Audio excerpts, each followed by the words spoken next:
Perfecto. Hola, buenas tardes. ¿Cómo les va?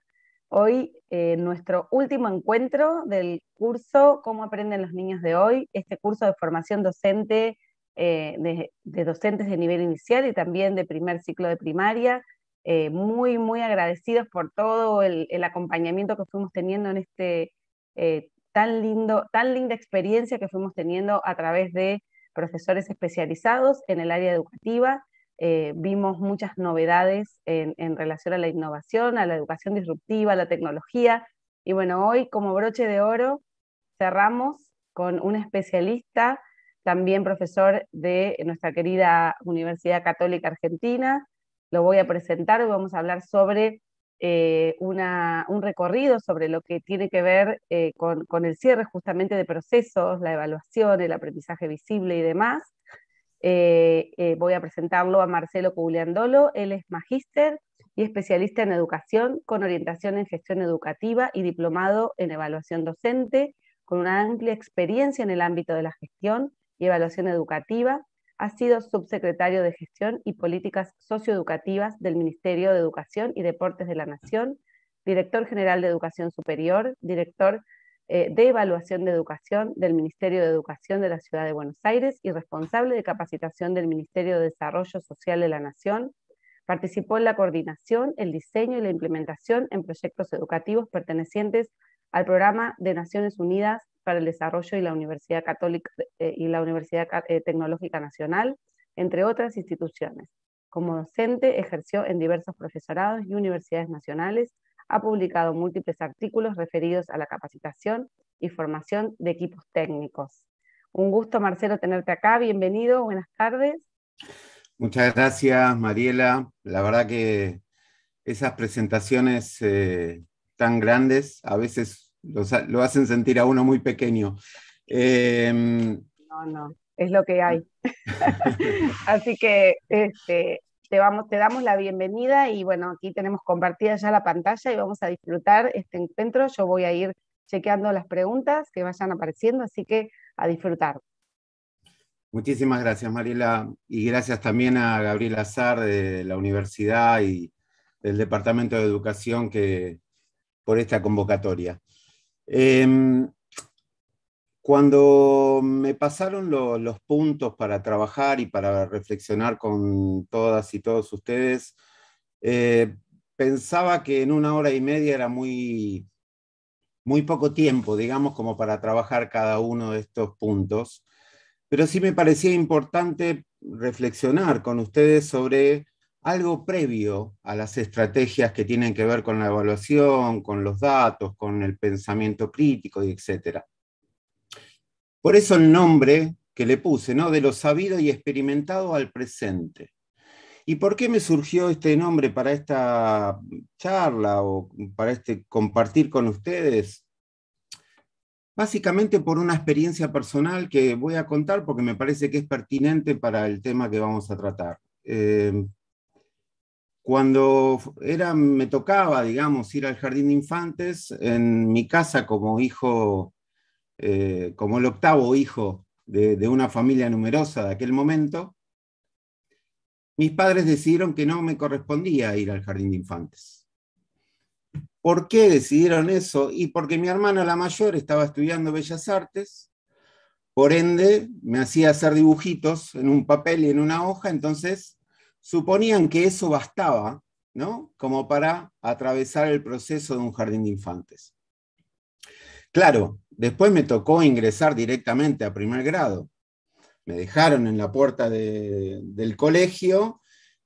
Imagínense, nunca habiendo pasado por una institución escolar, no sé cómo llegué a una determinada aula en mi primer grado, y de toda esa sensación media panicosa y horrible que tuve que atravesar, me salvó enamorarme de la maestra. Claramente fue el recurso interior que uno tuvo para poder sobrevivir a esa, diría, experiencia no traumática, pero sí difícil para un niño de 6 años. ¿Por qué cuento esta experiencia? Porque básicamente quiero decir que para aquella época, tengo 55 años, lo que representaba la representación simbólica de lo que era un jardín de infantes era absolutamente distinta a la representación simbólica que tenemos hoy. Si no evaluamos ese recorrido histórico, es muy difícil entender el título del flyer, que es ¿Cómo aprenden los niños hoy? Digo, básicamente, en hacer esta referencia histórica, nosotros vamos a poder de alguna manera entender cómo es hoy trabajar en este presente con estos niños y niñas. Por eso les propongo, digo, hacer este primer pequeño recorrido y en función de eso después sí trabajar un poco más con los temas pertinentes que dicen en el flyer. Pertenece en verdad a su tiempo, es en verdad contemporáneo, aquel que no coincide a la perfección con este, ni se adecúa a sus pretensiones, y entonces, en este sentido, es inactual. Pero justamente por esto, a partir de su alejamiento y ese anacronismo, es más capaz que los otros de percibir y aferrar su tiempo. Giorgio Agamben, para mí, en este momento es uno de los pensadores contemporáneos más potentes que tenemos como para pensar al sujeto de hoy, ¿no? Y él básicamente en esta frase, para mí, trabaja algo que nosotros deberíamos empezar a poder trabajar en nuestras escuelas. Claramente nosotros estamos recibiendo a estos niños y niñas a la cultura a través de nuestras familias, a través de la escuela, habiendo pertenecido a otro momento histórico. Esa diferencia a la hora de estar mirando a estos niños y niñas claramente va a marcar una manera de mirarlos, de pensarlos, de proponer estrategias pedagógicas y etc. Y ahí es donde propongo en principio, una autorreflexión, ¿no? Digo, bueno, ¿cómo es que nosotros podemos hacer para darnos cuenta que estamos pensando con categorías que ya no corresponden a este niño que llega hoy a nuestro jardín de infantes? Hannah Arendt, otra pensadora maravillosa, dice: pero incluso a los niños a los que se los quiere educar para que sean ciudadanos de un mañana utópico, en realidad se les niega su propio papel futuro en el campo político porque, desde el punto de vista de los nuevos, por nuevo que sea el propuesto por los adultos, el mundo siempre será más viejo que ellos. Me parece fundamental. ¿Y saben por qué? Porque por más que nosotros pensemos todo el tiempo en estrategias adaptativas para estos niños que llegan hoy, Hannah Arendt nos dice, bueno, sí, está bien, pero vos las vas a seguir pensando, esas estrategias, con tu construcción de subjetividad. Vas a pensar esas estrategias después de haber pasado por otra escuela.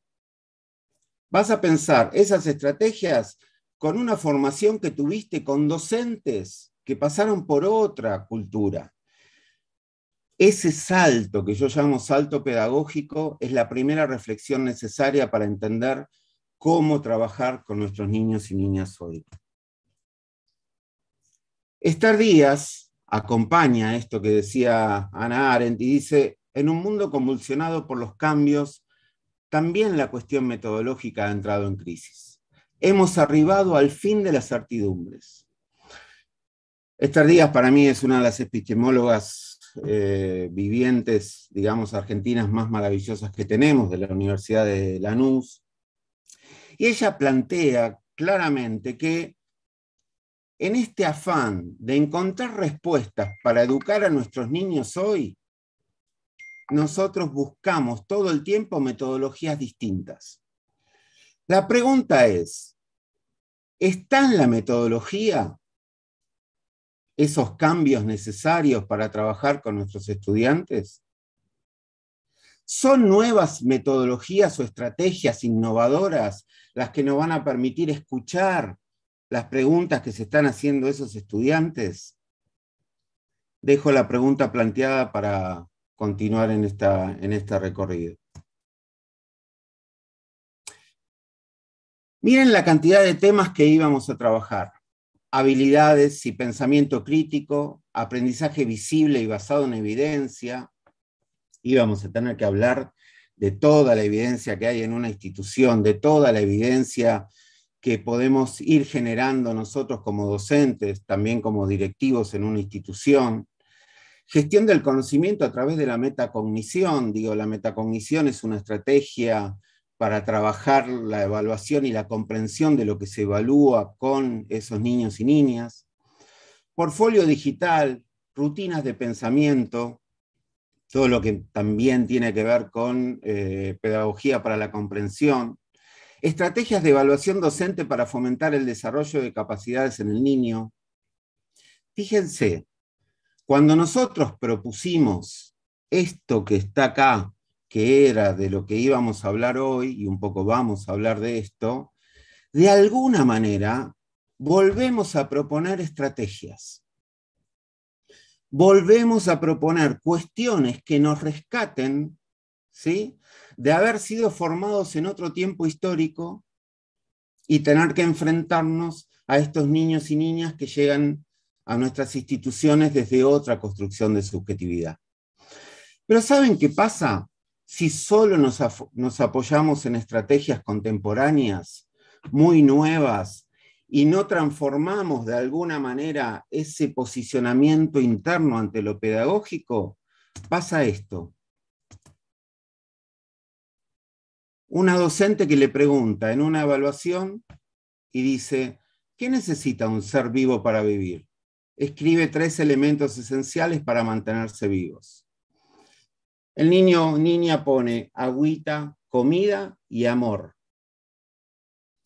En vez de trabajar con una lógica compleja y agregar y decir, muy bien, es agüita, comida, amor y aire, tacha amor. ¿Qué significa esto? Bueno, que está aferrada a una manera, está aferrada a una metodología, está aferrada a una estrategia. Y no tiene que ver con juzgarnos a nosotros como docentes, simplemente porque aprendimos de otra manera. Y esta era nuestra manera de aprender, cuando a mí no me llevaron al jardín de infantes, porque de alguna manera era natural que en aquella época el jardín de infantes no sea tan importante. Entonces, ¿qué es lo que está pasando? Lo que pasa es que nosotros aprendimos con el O y hoy nuestros estudiantes empiezan a ingresar a la cultura con el I, ya no con el O. Entonces, en este caso sería amor y aire, no tachar amor por aire, digamos, ¿no?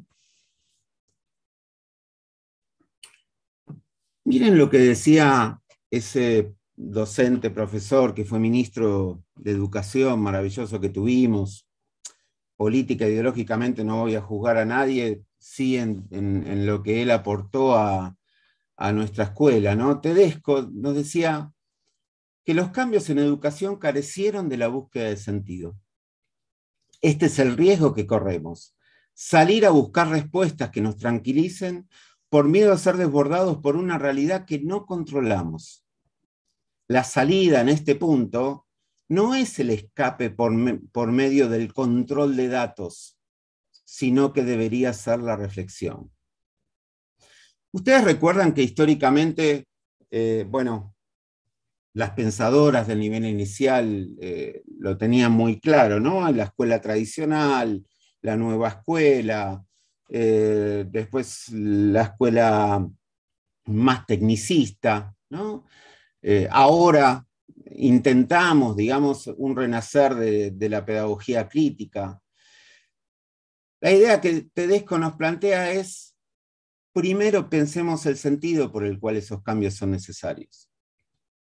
De alguna manera tenemos que primero construir el sentido, porque si no, aplicamos metodologías contemporáneas o metodologías nuevas a reflexiones que no hicimos en función de nuestros sentidos que tienen que ver con la cultura contemporánea. Y vamos a tocar un poquito este punto.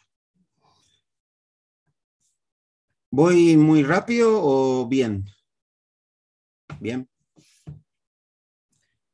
Hay un libro que se llama Tyler Shen, después te lo paso, Mariela, está en PDF para que no lo compren, un libro muy chiquito que Graciela Frigerio, para mí una de las más grandes pedagogas que tenemos contemporáneas, ella dice, lo trabaja para trabajar instituciones y dice, nada importa, hay un estudiante que en un determinado momento se levanta del aula de primaria, pega un portazo, se sube a un árbol y empieza a gritar, nada importa, hace mucho que lo sé, así que no merece la pena hacer nada.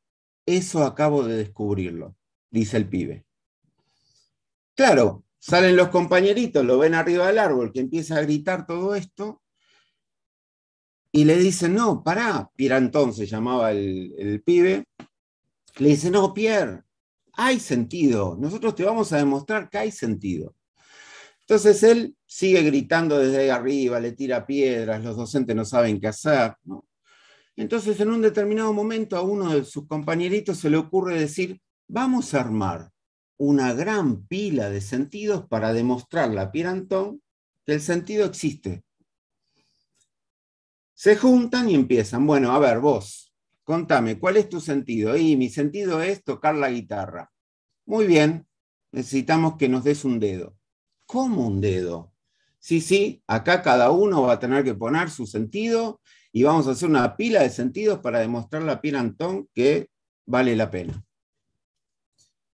La segunda compañera, y vos tu sentido, jugar con mi perra. Muy bien, danos la perra.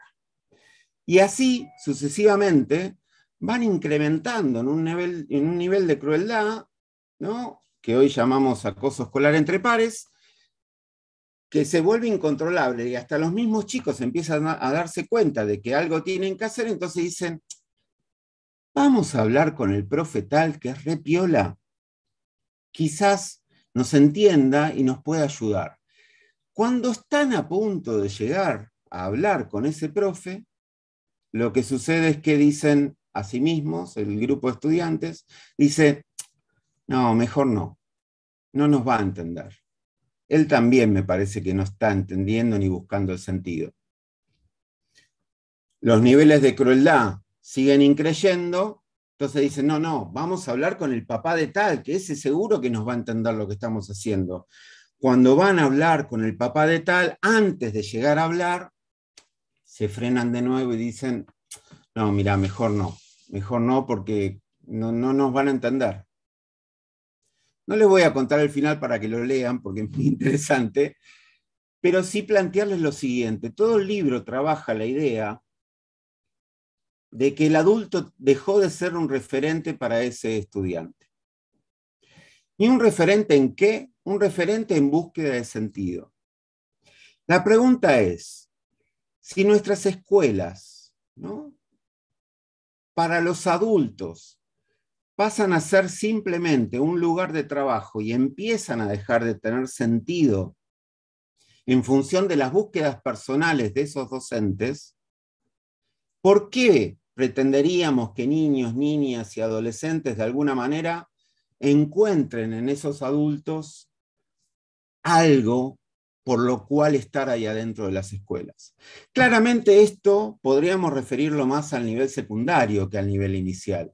Me tocó ser director general de educación superior de la Ciudad de Buenos Aires y tuve todos los institutos de formación docente en la dirección, y claramente el problema era ese, ¿no? Cómo trabajar el desgranamiento, cómo trabajar, que hoy lo tenemos en la escuela secundaria sobre todo, y el nivel inicial siempre fue el que mejor funcionaba, entre comillas, porque el entusiasmo de sus maestras lo sostenía, ¿no?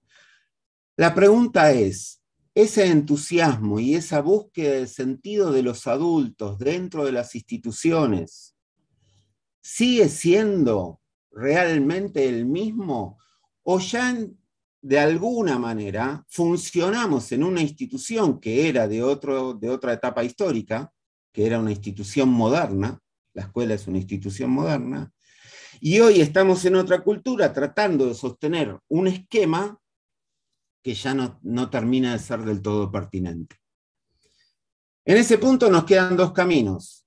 O intentamos de alguna manera escuchar a esa cultura que viene a nosotros y hacer los cambios en consecuencia, o aferrarnos y repetir firmemente estructuras para que se mantenga de alguna manera todo como está y todo siga funcionando. Van a ver que no quiero deprimirlos esta tarde, ¿eh? Después vienen cosas interesantes que no tienen que ver con la crítica, pero me parece que es importante atravesar esto primero. Mientras la pedagogía habla el lenguaje del futuro, los pibes experimentan el instante. Mientras la escuela ve series, ellos registran fragmentos. Mientras las teorizaciones pedagógicas emiten verdades hasta el cansancio, ellos piensan desde el contacto. Mientras que de un lado hay cuerpo y sensaciones corrosivas o desplegantes, del otro hay pura representación, exceso de discurso, saturación de sentido. Entonces, no hay encuentro. Silvia Luchaski, cuando plantea esto, lo plantea después de haber hecho un relevamiento importantísimo en las escuelas más vulnerables del conurbano bonaerense, y de verdad me parece que hay mucha verdad en esto, ¿no? ¿Cómo planteamos una escuela que tenga más que ver con el encuentro que con el exceso discursivo, con la saturación de sentido de los adultos, ¿no? Pura representación?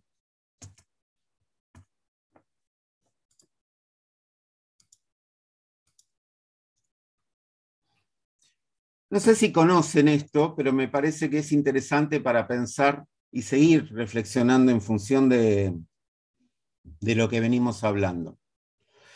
Nosotros pensamos, la escuela moderna es una escuela homogénea. Estaba pensada de alguna manera para, como diría Foucault, homogeneizar de alguna manera esos cuerpitos, ¿no? Hoy ya no estamos en la modernidad, estamos en un mundo absolutamente complejo. ¿Y cómo visualizamos una educación para un mundo complejo? No se puede hacer una educación institucionalizada como es la escuela para el uno a uno. Necesitamos de alguna manera, entre comillas, normalizar. Pero es lo mismo la normalización de nuestra escuela tradicional en la que nosotros fuimos formados, a la normalización, entre comillas, que debiésemos hacer hoy con estos estudiantes que llegan a la cultura. No tienen habilitados los micrófonos, pero podría preguntarles qué ven acá. Uno podría decirme que ve la cresta de un gallo, claramente. Otro podría decirme que ve un sol, otro que ve una estrella de mar. Alguien me dijo alguna vez que vea el pelo de algún personaje de Los Simpsons. Evidentemente era la cresta de un gallo, ¿no? Y hasta acá no habría duda, es un gallo. Ahora nos vamos alejando un poquito y vemos que eso que parecía la cresta de un gallo se transforma también en dos nenes mirando por la ventana a un gallo. Por ahora sigue siendo lo mismo, ¿no? Dos niños mirando por la ventana a un gallo. Acá ya no vemos al gallo, pero vemos una granja, ¿no? Entonces podemos decir, es una granja. La verdad, ahora sí entendemos que es una granja.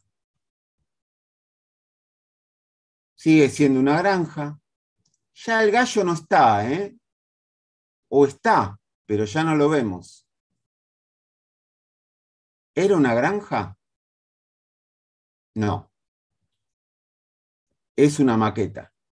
Y podemos decir con certeza, me planto acá y digo, esto es una maqueta. ¿Es una maqueta o es una revista? No era una maqueta, era una revista.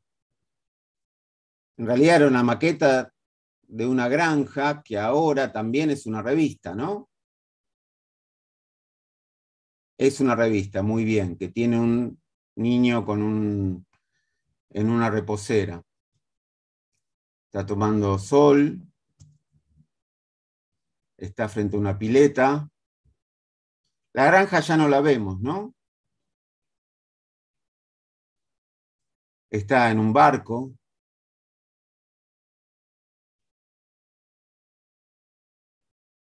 ¿Era un barco? ¿Era una granja? Era una publicidad en un colectivo. Ahora me planto y digo, sí, sí, es una publicidad en un colectivo.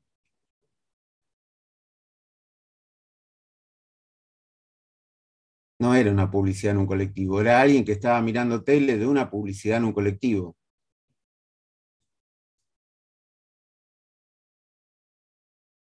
No, era una postal.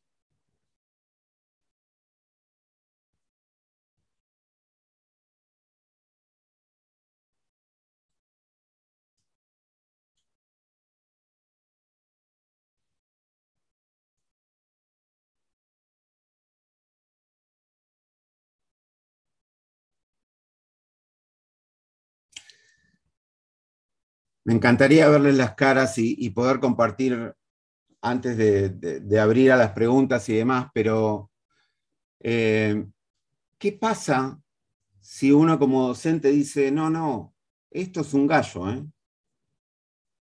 O si otro dice, no, no, verdaderamente es una granja. Y otro dice, no, no, para mí es una publicidad. En un determinado momento de nuestra escuela no había dudas sobre si era una granja, era una publicidad o era alguien que estaba leyendo una revista. Hoy, cuando nosotros decimos a nuestros estudiantes 4 por 4 es 16, nuestros estudiantes podrían decirnos también es camioneta. Y nosotros diríamos, no, no, no, es 16. Y él dice, bueno, sí, vos pensás lo que quieras, pero para mí 4 por 4 es camioneta. Quiero decir, no significa que hoy 4 por 4 sea camioneta, pero no solo 16. Miren esta pintada. Esta pintada está hecha en un barrio de la provincia de Buenos Aires, San Martín, que espontáneamente unos pibes de una escuela pusieron esta pintada. ¿Aprenderías a vivir sin mapa? Interesantísimo, ¿no? Porque no hay explicación, no hay nada, pero hay que poner esa frase en una pared.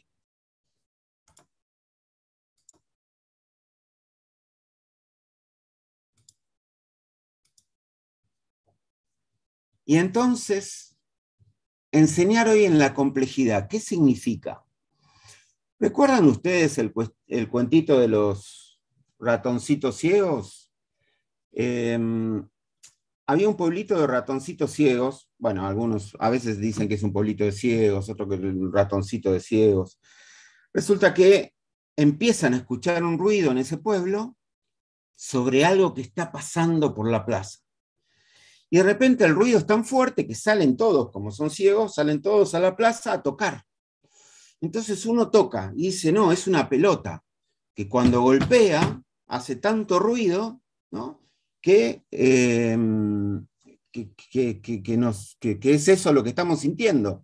Otro empieza a tocar y dice, no, no, son columnas, que cuando golpean el piso pasa lo que pasa. Otro dice, no, es sábanas, que cuando flamean hacen ese ruido. Otro dice, no, no, no son ni sábanas, ni columnas, ni pelotas. Yo estoy seguro que estoy tocando una manguera. Claro, se ponen mal entre ellos porque todos estaban tocando de verdad, ¿eh? Y todos tenían razón de alguna manera. En ningún momento pudieron construir que lo que estaba pasando por ese pueblo era un elefante. ¿Pero por qué? Porque la concepción y la construcción de subjetividad era única y certeza. Hoy no podemos construir o pensar que nuestros estudiantes vienen con esa construcción de subjetividad que nosotros tuvimos. Miren lo que plantean estos dos autores, y acá empiezo de alguna manera, o intento de alguna manera, empezar a esbozar cierta, no respuesta, porque claramente me contradeciría a mí mismo, sino alguna visualización de salida para esta complejidad con la que nuestros estudiantes llegan a nuestras aulas hoy, ya sea del nivel que sea. Deleuze y Guattari, dos pensadores contemporáneos franceses, escriben esto. Ellos dicen, en la modernidad, que casi todos y todas los que estamos acá seguramente fuimos formados en la escuela esa moderna, digamos, salvo que haya alguien que haya nacido en democracia, entonces ahí ya tendríamos que pensar que son más contemporáneos y posmodernos que modernos, en términos de periodos históricos. Ellos decían, en la modernidad se pensaba con la lógica del árbol, ¿no? El árbol es sólido, es uno solo. Si yo tapo la copa, veo el tronco, veo las raíces, me doy cuenta ahí claramente que eso es un árbol.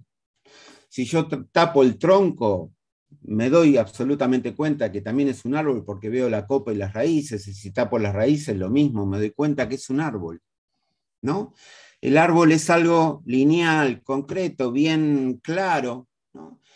Estos autores van a decir que en esta complejidad, en este pensamiento complejo, nuestros niños y niñas vienen con un pensamiento más relacionado con el rizoma. Bueno, si estoy hablando con misioneros, claramente entienden lo que es el rizoma, ¿no?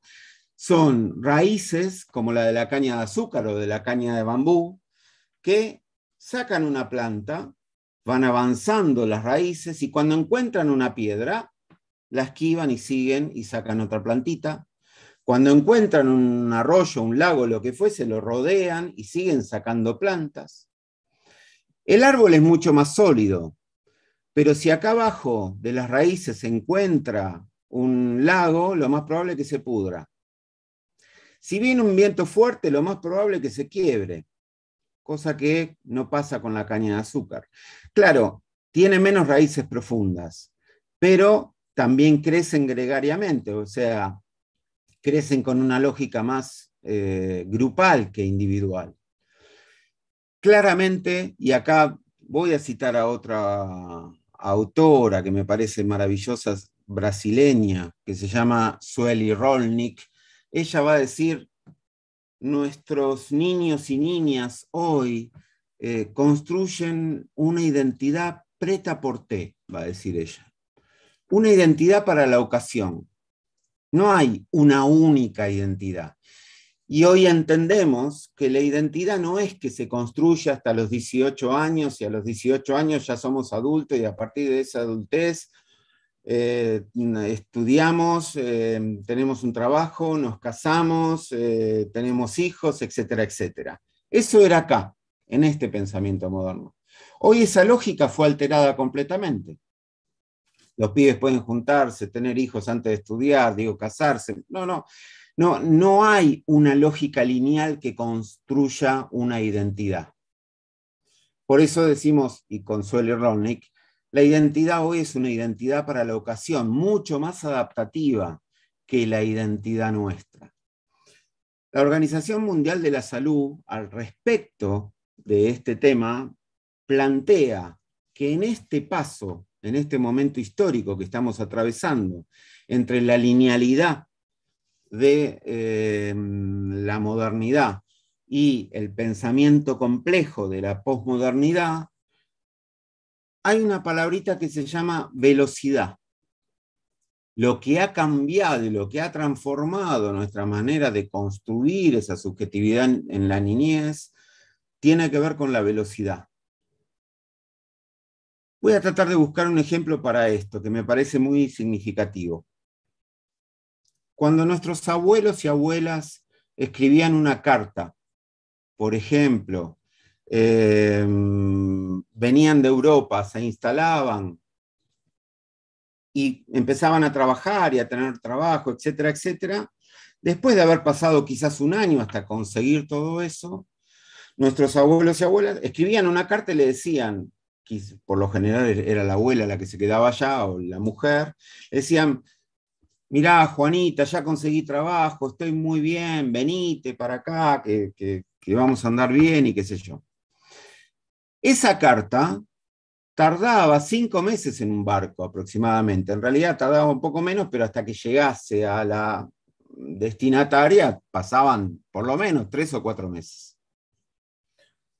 Juanita recibía ya la carta, miraba y decía, qué interesante, qué lindo, si todavía lo seguía queriendo, porque había pasado como un año, nunca sabe uno, si todavía lo seguía queriendo, le escribía de nuevo, le decía, quédate tranquilo, voy para allá, cuando pueda, consigo el pasaje en el barco, etcétera, etcétera.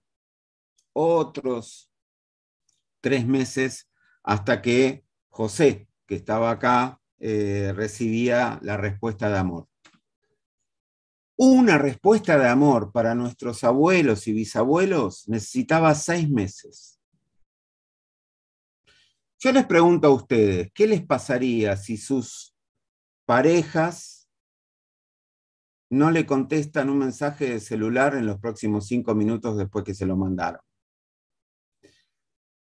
Ese tiempo, esa velocidad, no es una velocidad física, es una velocidad subjetiva, es una velocidad interna que fue construida de manera distinta.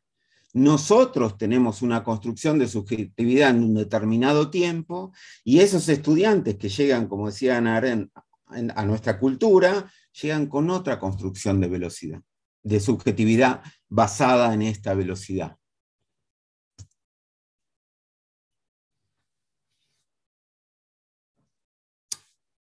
Entonces, ¿qué proponemos?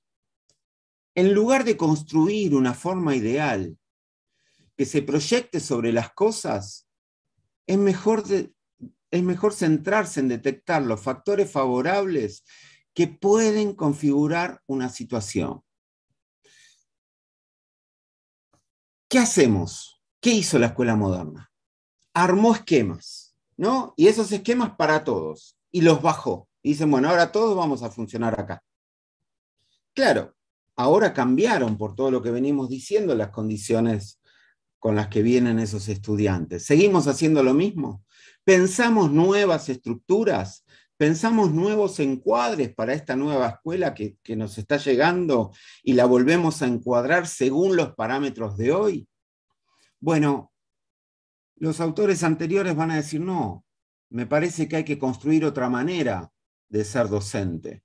Y ahí me apoyo en Mériès, me apoyo en varios pensadores contemporáneos que están pensando con estas categorías, en Badiou, sobre todo los autores que piensan la complejidad, ¿no? Ellos van a decir, bueno, hay que construir una manera de ser docente muy distinta a la que nosotros teníamos. ¿Y cómo sería eso? La centralidad tiene que estar en el docente, como estaba en la época tradicional. La centralidad tiene que estar en el estudiante, como no hace más de 2 años dijo y propuso la gestión anterior de gobierno, que proponía una centralidad pura exclusivamente en el estudiante. Yo formé parte, digo, por eso lo puedo decir tranquilamente. Me parece que no. Me parece que hoy la centralidad tiene que estar en la tarea. ¿Qué quiero decir con esto? Si la centralidad está en el estudiante, soy yo el que transmito los conocimientos. Perdón, en el docente soy yo el que transmito los conocimientos. Si la centralidad está en el estudiante, supongo que ese estudiante puede aprender si yo lo habilito solamente, ¿no? Que era un poco la noción de la escuela nueva. Pensar que hoy la centralidad está puesta en la tarea tiene que ver con algo que la pedagogía crítica Hoy hablamos de la pedagogía crítica y nos referimos a la pedagogía crítica inglesa, pero en realidad muchas de las cosas de la pedagogía crítica inglesa se la tomaron a Paulo Freire sin decir que era Paulo Freire, pero básicamente diría, ese diálogo entre docentes y estudiantes mediatizados por el mundo, ¿no? Bueno, en este caso diríamos, ese diálogo de docentes y estudiantes mediatizados por la tarea. La diferencia entre un docente moderno y un docente que escucha esta complejidad con la que vienen nuestros estudiantes es que el docente moderno copiaba mapas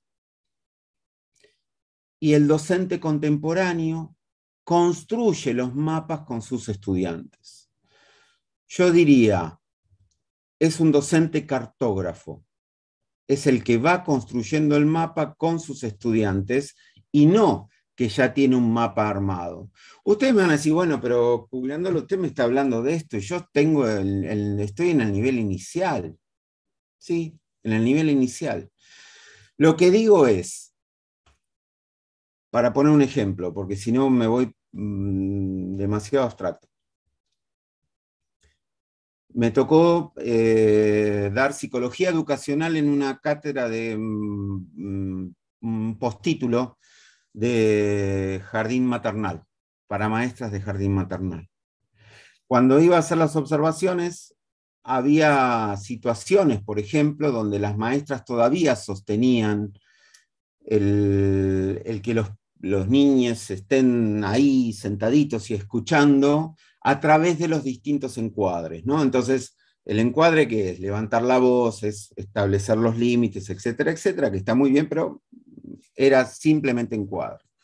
En una situación de estas, los niños y niñas venían del parque, digamos, estaban jugando en el recreo, y cuando llegan al aula, la maestra tenía que explicar cómo era el proceso de la fotosíntesis de una plantita. Entonces la maestra saca una plantita, ¿no? Una petunia era en aquel momento, y empieza a explicar el proceso de fotosíntesis. Claro, cada 5 segundos los pibes se levantaban, corrían, iban de acá para allá, y ella todo el tiempo intentaba sostener ese encuadre para que no se les desbande y que de alguna manera estén atentos a eso. Cuando hicimos la observación, la pregunta era, ¿por qué esa misma clase no pudo haberse dado en el parque donde los pibes sí estaban contentos y querían estar? Porque acá lo que se está confundiendo, o que muchas veces se confunde, es suponer que trabajar con estas categorías complejas o trabajar de manera cartográfica, escuchando a esos estudiantes que van diciendo las ciudades por las que quieren pasar, es abandonar el diseño curricular o es improvisar. Nada de eso estoy planteando hoy en esta charla. Lo que digo es, el docente cartógrafo tiene absolutamente claro hacia dónde va, cuál es la ciudad a la que tiene que llegar. Ahora, la gran diferencia, ¿saben cuál es? Que la ruta la va construyendo con los estudiantes. Esa es la característica que tiene hoy un docente en la complejidad. Ahí, docentes y estudiantes construimos sentido. ¿Qué significa? Si una clase no desafía también al docente, yo me haría la pregunta si de verdad estamos dando clase. O si estamos emulando a lo que es transportar. Hay dos maneras. Vieron que en la Escuela de Altos Estudios de Francia, para dar una cátedra ahí, uno tiene que estar diciendo algo nuevo. No puede hablar de otro autor o hablar de una teoría determinada. De alguna manera tiene que estar poniendo en juego algo nuevo. Bueno, algo de esto les quiero transmitir.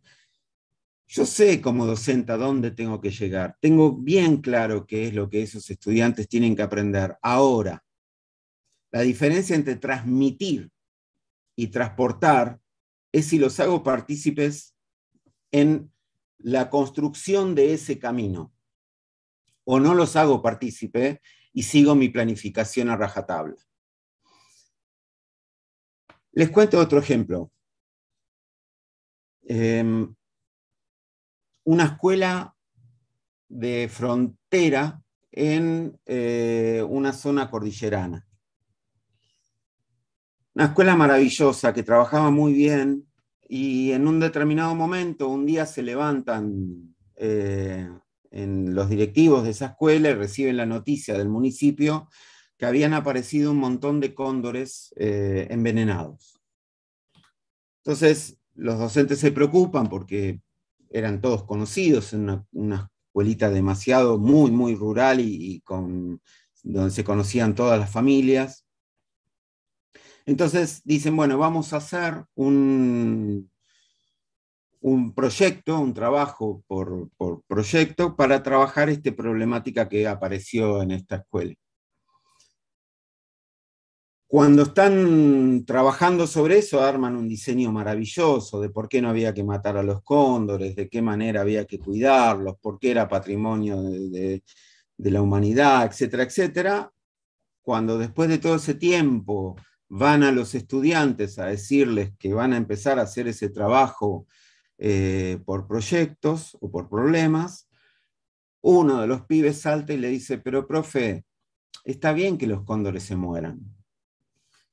Entonces el docente se queda y le dice, ¿cómo está bien que los cóndores se mueran? Y sí, porque sabe que nosotros tenemos cabritos, y cuando los cabritos son recién nacidos, por lo general bajan los cóndores y nos matan a los cabritos recién nacidos y se los comen.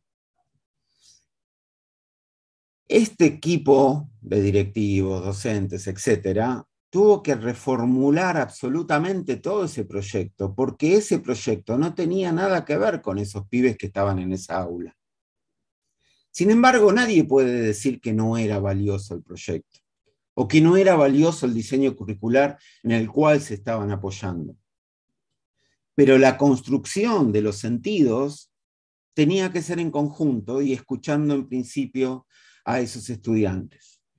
Cuando hacen eso, les cuento cómo termina porque es maravilloso, los docentes tampoco sabían cómo iba a terminar, entonces constituyeron un diseño que tenía más que ver con la resolución de un problema, y terminan llegando a la conclusión, los pibes y los docentes, que lo mejor era entrenar border collie que cuidasen a esos cabritos para que espanten a los cóndores cuando bajaban a comerse a los cabritos recién nacidos. Quiero decir, nunca se traicionó ni el diseño curricular ni la planificación docente. Tampoco se improvisó, porque se tuvo que aprender en ese recorrido todos los contenidos que se necesitaban aprender. Pero las ciudades que fueron atravesando docentes y estudiantes se hicieron en conjunto. Y fue tal desafío para los docentes que fue lo que hizo de alguna manera que esos estudiantes se entusiasmen.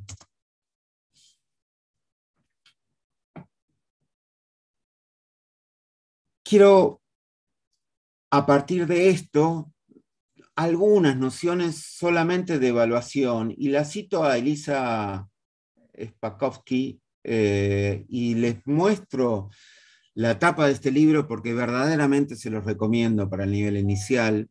A mí fue un libro que me dio mucha luz sobre el nivel y me ayudó a reflexionar en muchas de estas cosas que estamos trabajando hoy y que me parece interesante que lo puedan leer, ¿no? Pero en estas frases, que solo tomé 3 de las que aparecen, hay 3 nociones que me parecen importantes resaltar que tienen que ver con lo que voy a decir a continuación. Ah, no, perdón, no está acá. Lo primero tiene que ver con que la evaluación es multireferencial de estos proyectos o de todas nuestras aulas. Nunca es unívoca. La evaluación nunca nos da resultados certeros, nos da preguntas. Fui director de evaluación de la ciudad y desde Pisurno hasta nuestros días venimos evaluando el sistema educativo. Que alguien me diga cuántas de todas esas evaluaciones que hicimos en el sistema nos sirvieron de alguna manera para modificarlo y mejorarlo. Muy pocas. ¿Por qué digo esto? Porque necesitamos darle tal vuelta de rosca a la evaluación que la evaluación termine siendo verdaderamente lo que predicamos a menudo, que es evaluar para mejorar los aprendizajes de los estudiantes y no para medir o para tener ideas acabadas de esos estudiantes. El otro punto que me parecía interesante resaltar es que los procesos de interacción grupal en los que tienen lugar. No podemos pensar al sujeto estudiante individualmente. Ya no. ¿Por qué digo esto? Toda la formación docente, de alguna manera, y esto era un tema que teníamos en la Dirección General de Educación Superior, hay muy pocas cátedras que nos enseñen a nosotros, a los docentes, a trabajar con grupos. La mayoría de las cátedras nos enseñan a trabajar pedagógicamente con sujetos. Entonces, fíjense que en el jardín de infantes todavía hay muchas prácticas grupales que tienen que ver con la evaluación, porque miramos los vínculos, porque miramos lo familiar. Todavía hay muchas prácticas, pero a medida que vamos avanzando en el sistema, van a ver que la evaluación sobre esos aprendizajes de los estudiantes siempre es individual. La pregunta sería, si nosotros estamos siempre conviviendo con otros, ¿no? La evaluación no debiese tener mucho más asidero en la grupalidad que en la individualidad. ¿No debiésemos pensar evaluaciones sostenidas más en la grupalidad que en la mirada sobre esos sujetos individuales? Una de las grandes preguntas que se hace esta autora. Y la segunda, la última, perdón, es evaluar significa asegurar la igualdad de oportunidades a través del logro de una educación de alta calidad para todos y todas, ¿no? Significa asegurar la igualdad de oportunidades, sí tiene que ver con lo anterior, ¿no? Siempre pongo el ejemplo que lo único, bueno, es una frase muy remanida, pero de verdad el lugar de la educación en una sociedad es aquel que permite que aquellos que no nacieron en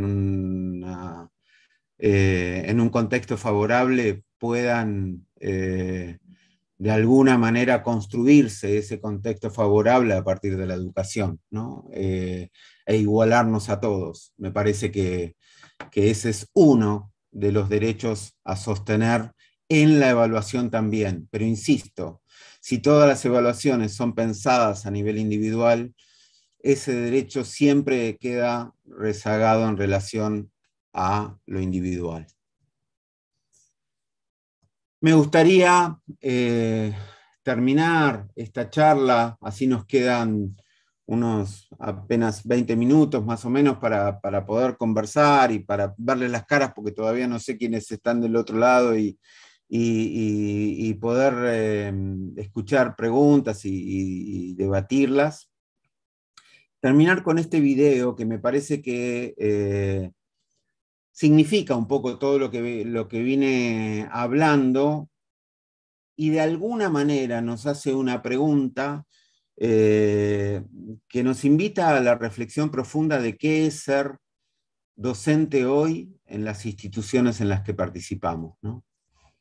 El autor, el que va a hablar, es ese peladito que está ahí, se llama Hugo Mujica y es un poeta, filósofo argentino destacado más afuera que acá.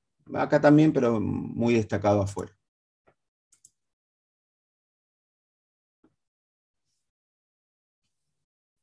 Estamos en una jornada de desarrollo humano con un título que es El sentido de la vida en la actualidad.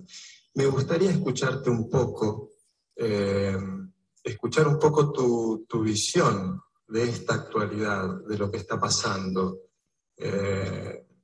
Específicamente, o sea, mucho se habla de crisis, ¿no? En un sentido financiero, económico, etcétera, etcétera. Pero me gustaría en particular ver tu idea de ser humano, de hombre que está en juego, en esto que está en crisis y que tal vez está cayendo.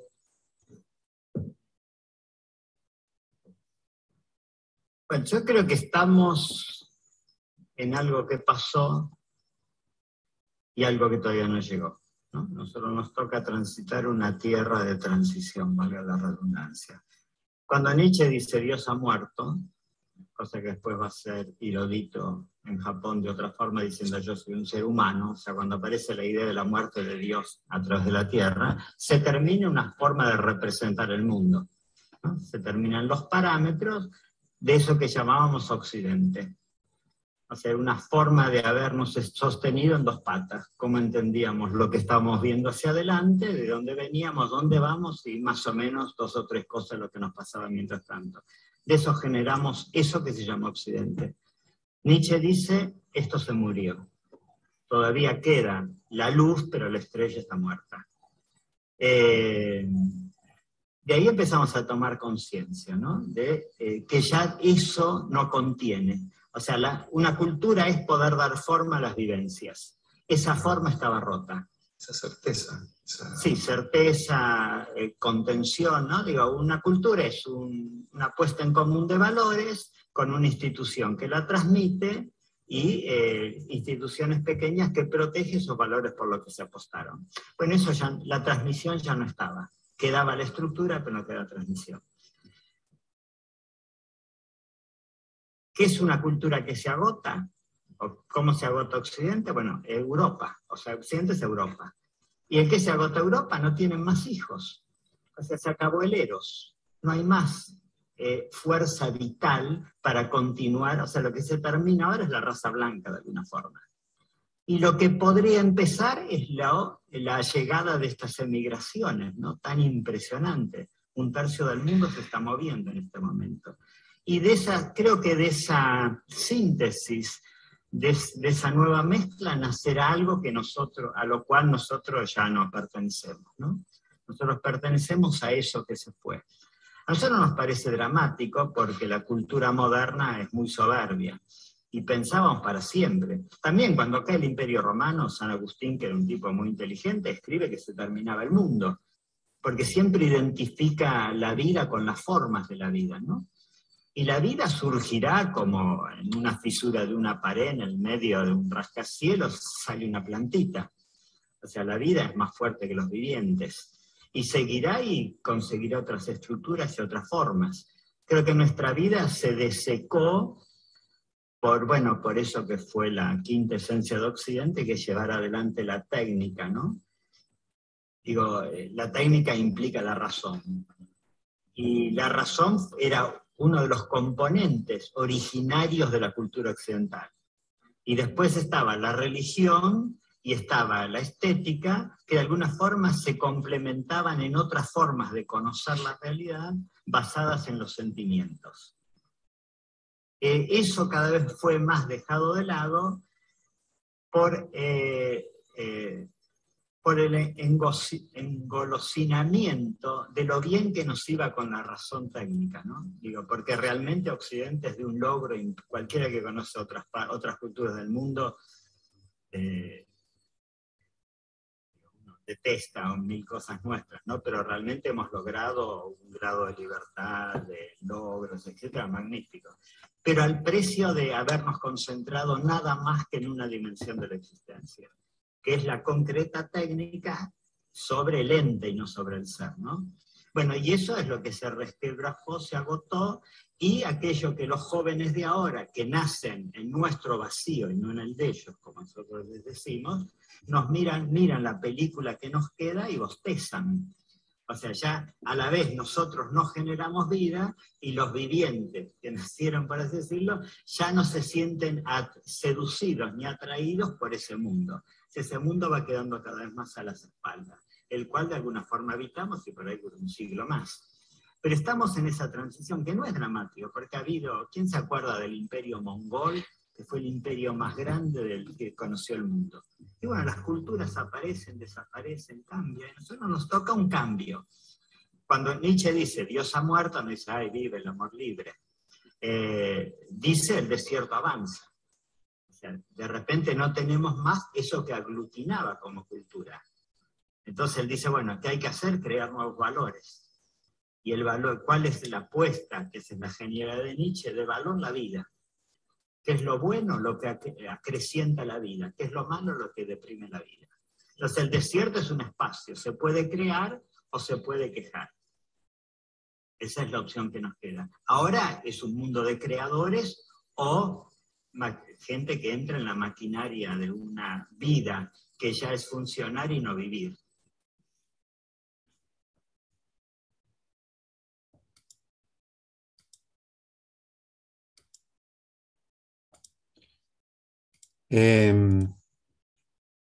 Fuerte, ¿no?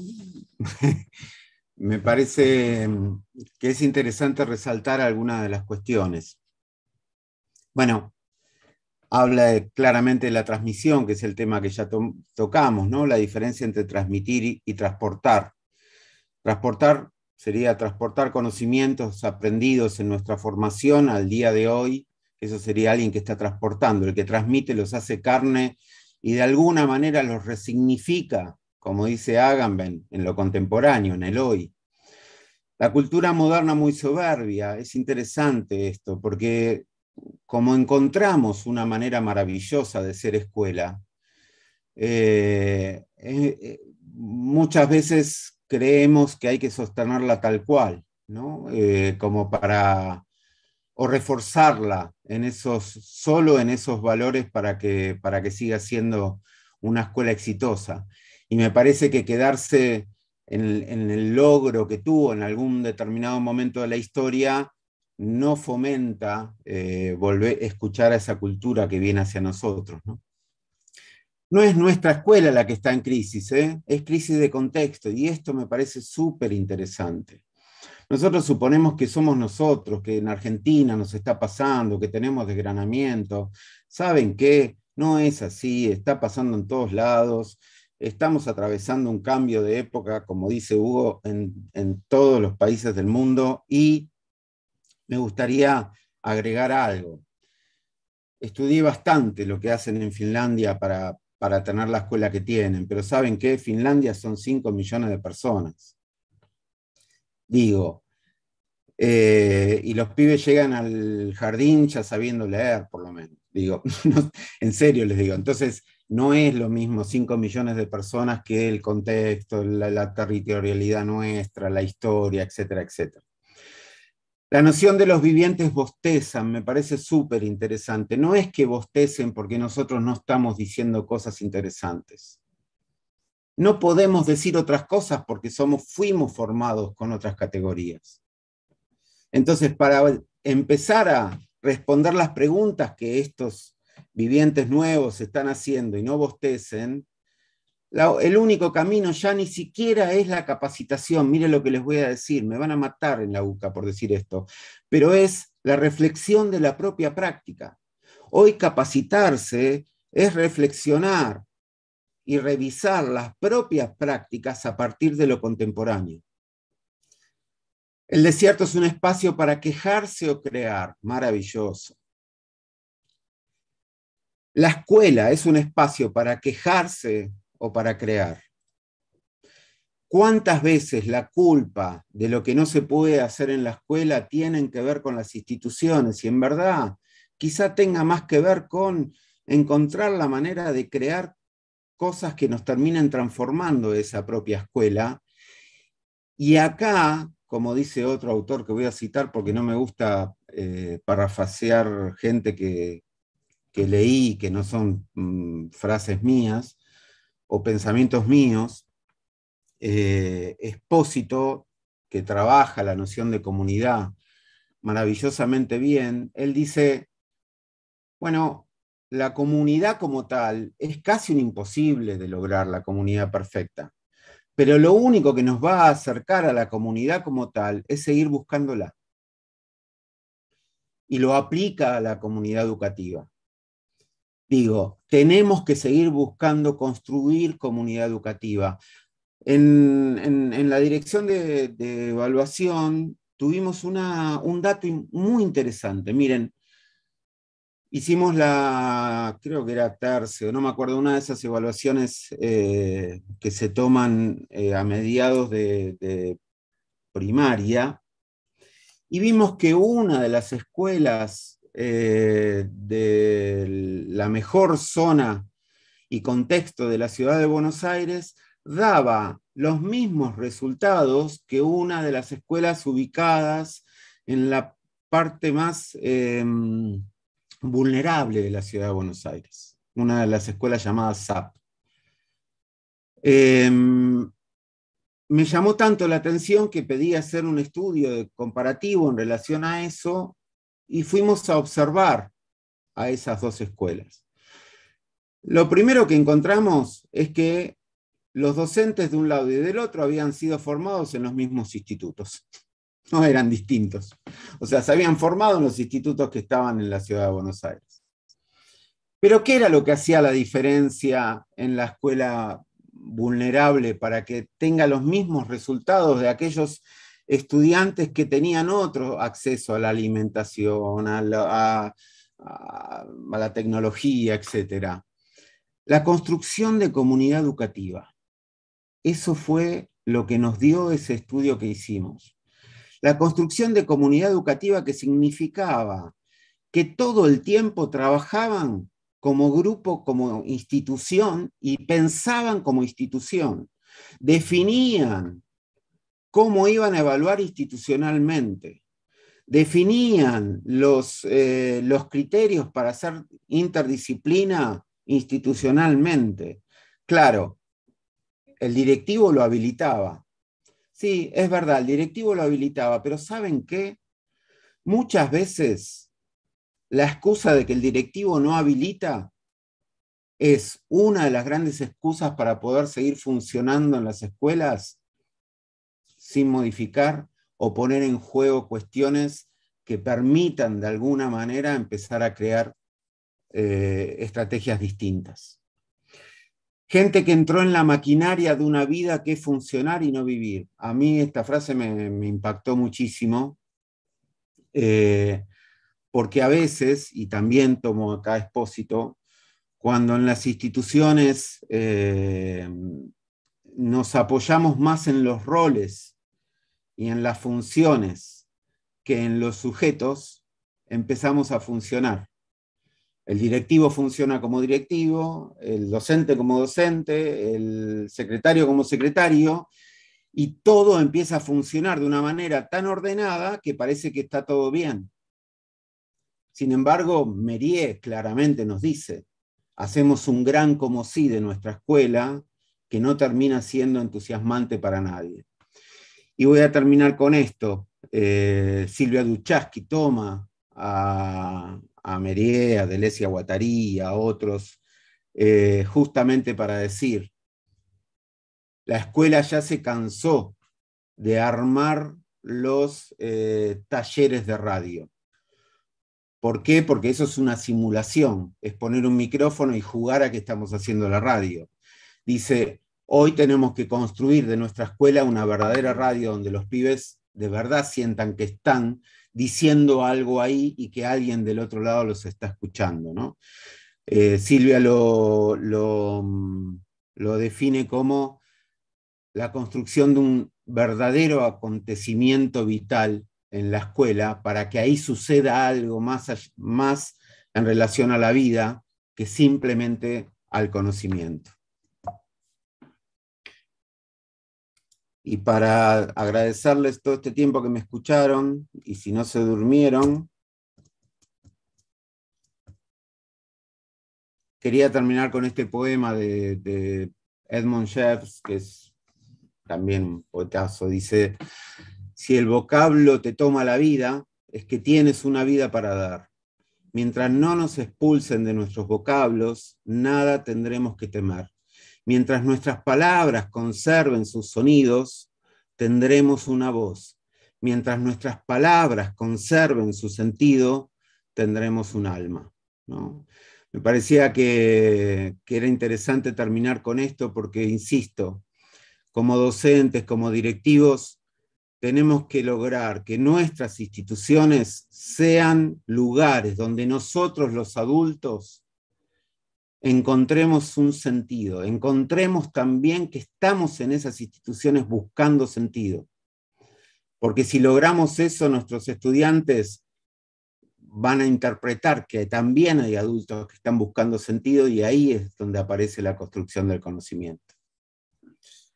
Muchísimas gracias a todos y a todas. Bueno, Marcelo, ¿qué puedo decir? Maravilloso. O sea, un cierre broche de oro impresionante. Te voy a leer algunos de los comentarios. Además, contarte que arrancaste hablando y al ratito se duplicó la cantidad de gente. Tuvimos más de 200 personas un viernes a la tarde. Sí, sí. Yo veo 5 ahora. No, acá no, en el YouTube, en el canal de YouTube de SPEM. Tuvimos, quédate tranquilo que hubo mucha gente del otro lado. No. Mucho agradecimiento. Y sobre todo me gustan algunas reflexiones que afianzan lo que fuiste diciendo en tus reflexiones y en los autores. Nos hiciste pensar mucho, te cuento. Y acá, por ejemplo, Silvana dice exactamente, capacitarse para comenzar a vibrar al ritmo de los estudiantes. Excelente jornada, excelente capacitación, excelente disertación, siempre a favor de los estudiantes, eso me gusta mucho también. Bueno, ¿qué más? Había algunas reflexiones también. Realmente una mirada muy interesante, una nueva mirada, no solo a la evaluación, sino que también a la igualdad de oportunidades. Excelente eso también. Después acá también había una reflexión que me gustó, esperen que ya la encuentro. Un broche de oro, último encuentro y una jornada tan clara que nos hace pensar el sentido de nuestras clases. Felicitaciones. Bueno, así, todo, felicitaciones, muy enriquecedor. Así que nada, yo creo que si tuviéramos la oportunidad de hacerte preguntas, estaríamos mucho tiempo conversando con vos. Así que yo creo que amerita otro encuentro en algún momento, Sol, ya que estás acá, tal vez más adelante o pensar para el año que viene, donde esto es un tema, lo que vos decís es muy importante, que no solamente uno se capacite en cuestiones de innovación, sino también reflexiones sobre su propia práctica, que es mucho más rico a veces que poder empezar a seguir incorporando cosas nuevas, ¿no? Porque uno tiene que afianzar lo que tiene y sacarlo para adelante. Fíjate lo que pasó con los pizarrones, eso que regaló el gobierno de la ciudad, ¿no?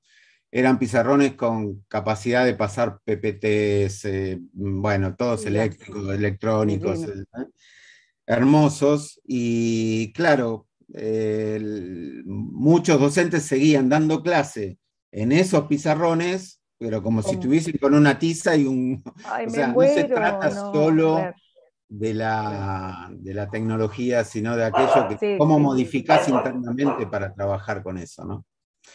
Pero ¿sabés qué pensé? Que venía ahora una ronda de preguntas, no sabía que era así en vivo y solamente la charla. No, puede haber preguntas, si tenemos tiempo podemos abrir a preguntas. Estas preguntas las van a escribir en el chat y las contestamos, pero estamos como sobre la hora, me parece ya, ¿no? Okay, sí, cerrando. ya estamos sobre la hora. Y después de tanta cantidad de tiempo... Marisa, ¿hay alguna docente que quiera hacer algunas preguntas? Creo que todavía estamos unos minutitos más, sin ningún problema.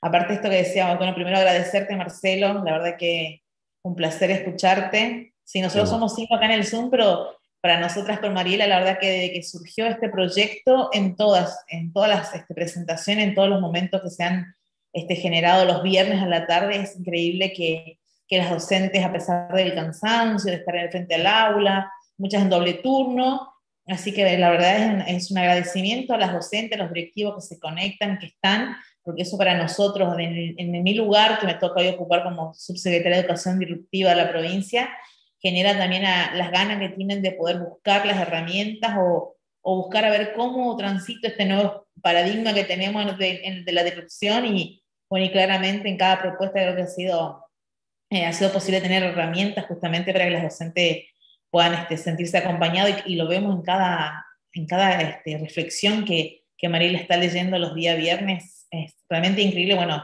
es muy, muy fructífero y seguramente vamos a contar con Marcelo Mariela para algo vamos a armar pronto.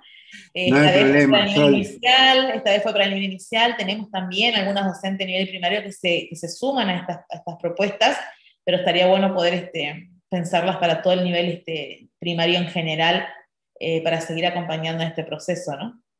No hay ningún problema, Sol. Sabes que siempre estoy a disposición y más con Misiones, que es una provincia que verdaderamente amo. Así que estuve, creo que en el 2019 por Escuela Faro llegaron a ver 1.500 personas a orillas del río, maravillosamente, en un complejo.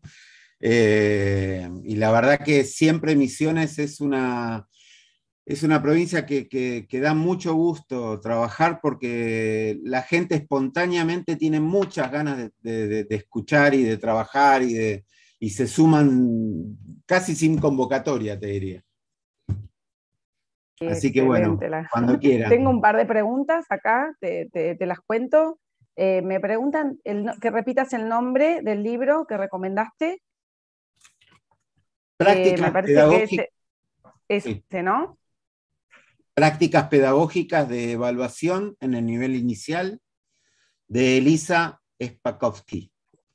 Perfecto. Y también me preguntan ¿cómo hacemos para sumar a los... No, esto no, perdón. Pregunta, ¿qué criterios usted considera valioso para evaluar? Es como una charla también. Sí, es como una hora más, pero no, pero me parece interesante. La metacognición es una de las cuestiones más significativas para la evaluación, pero hay algo que me parece sustantivo decir de esto, para hacerlo cortito y bien sintético. La metacognición siempre es con el docente. A veces suponemos que hacer metacognición es decirle al estudiante, bueno, a ver, ¿qué aprendiste? No, no es así. Es, a ver, conversemos sobre esto que aprendimos. Y en ese diálogo se hace la metacognición. No es preguntarle para evaluar qué aprendió y que reflexione solo. Siempre la metacognición es diálogo entre docente y estudiantes sobre ese producto, digamos, que puede ser una evaluación, una prueba o lo que fuese. Pero no es solo el estudiante, porque ahí en ese diálogo se sigue enseñando, digamos. Exactamente. Bueno, acá nos piden que se repita, que tiene muchas ganas de volver a escucharlo, a Marcelo. Bueno, que sí, que deben llegar al corazón de sus alumnos.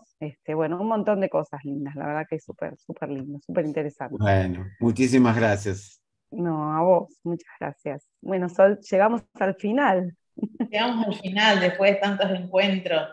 La verdad que primero agradecerte, Mariela, por todo el trabajo, porque esto no hubiera sido posible sin todo tu trabajo. Agradecerle a la Universidad Católica Argentina también, y obviamente a Gabriela Azar, que le tengo un afecto muy, muy grande y personal con ella. La verdad que sin el trabajo de ustedes esto no hubiera sido posible, poder nosotros en la provincia brindar a nuestros docentes la posibilidad de tener estas puestas, estas exposiciones, tenerlos a estos expertos. La verdad que para nosotros es muy, muy importante y a nivel gratuito también, Marcelo. La verdad que esto para nosotros es muy, muy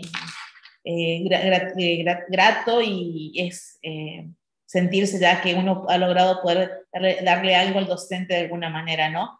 Agradecerle también, acá nos acompaña Hugo y a Luis Bogado del SPEM, que también sin ellos esto tampoco es posible, porque está la plataforma, porque también trabajan, también se ponen al hombro de esto, porque también como institución brindan lo mejor para sus docentes, un servicio que se le da a los docentes de la provincia. Y en este momento no nos está acompañando, pero también a Rubén Verón, que es de lo que es la Fundación Guacurarí, que también es parte de esto, que es un gran equipo de trabajo para poder lograr brindar a los docentes estas experiencias enriquecedoras y que seguramente nos volveremos a encontrar. Así que muchísimas gracias, y por sobre todas las cosas, gracias a cada uno de los docentes que durante varios meses se han estado conectando un día viernes, cansados, pero con muchas ganas de aprender y enfocados en poder darle lo mejor a los estudiantes misioneros. Así que muchísimas gracias de corazón.